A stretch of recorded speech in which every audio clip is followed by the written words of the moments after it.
The pyramid is the architectural form most closely identified with Egypt. The first ever Egyptian pyramid was King Dashir's step pyramid, with 6 levels of stone blocks rising up stepwise to a height of around 200 feet.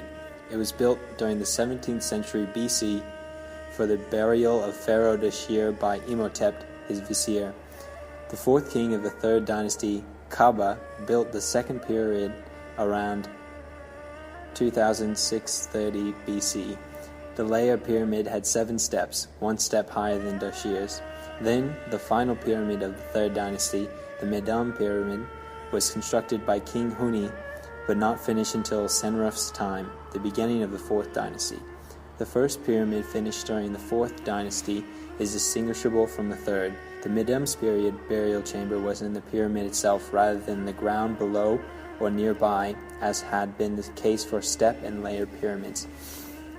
Senfru still wanted something better than all the pyramids that were built during the 3rd dynasty.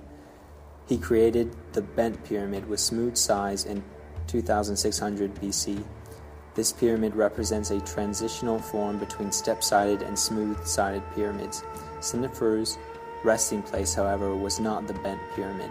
The red pyramid, which was wider, broader, and shorter than the pyramids which came before, was the burial place for Snefru. The most celebrated pyramid was built after Snefru's reign.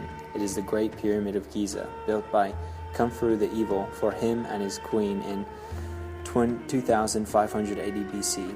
Of the original 7 wonders, only one, the Great Pyramid of Giza, the oldest of the ancient wonders, remains relatively intact.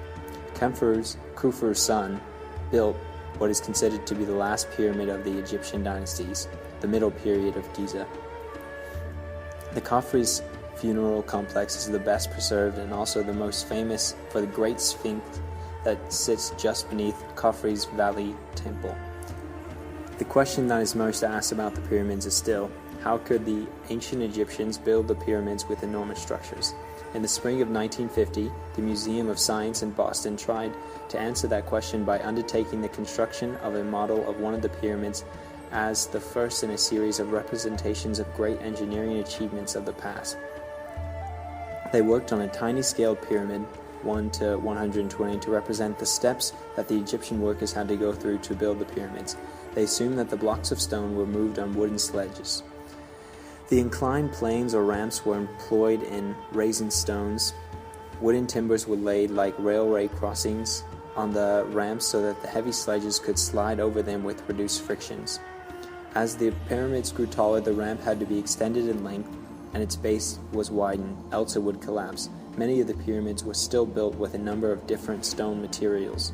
Most of the materials used was fairly rough, low-grade limestone used to build the pyramid core, while fine white limestone was often employed for the outer casing as well as to cover interior walls.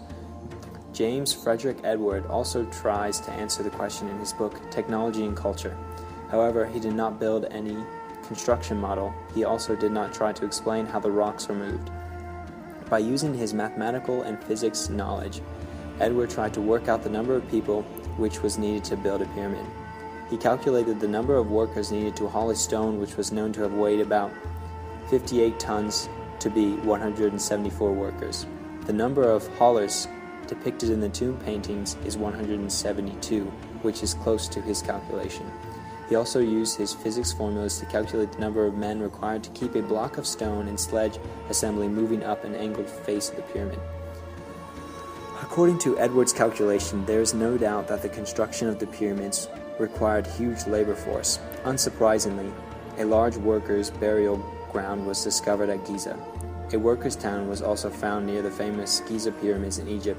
Based on animal bone findings and nutritional data, faunal specialist Dr. Richard Redding estimates that 11 cattle and 30 sheep/goat slaughters took place here every day, enough to provide meals for several thousand over a period of 3 generations. Prime cuts of cattle were being served on a regular basis too. This was how the pharaohs were able to maintain such a large number of workers. The Egyptian pyramids are one of the greatest innovations that the world has ever seen. They are the representation of the pharaoh's power, and thus the representation of ancient Egyptian dynasties.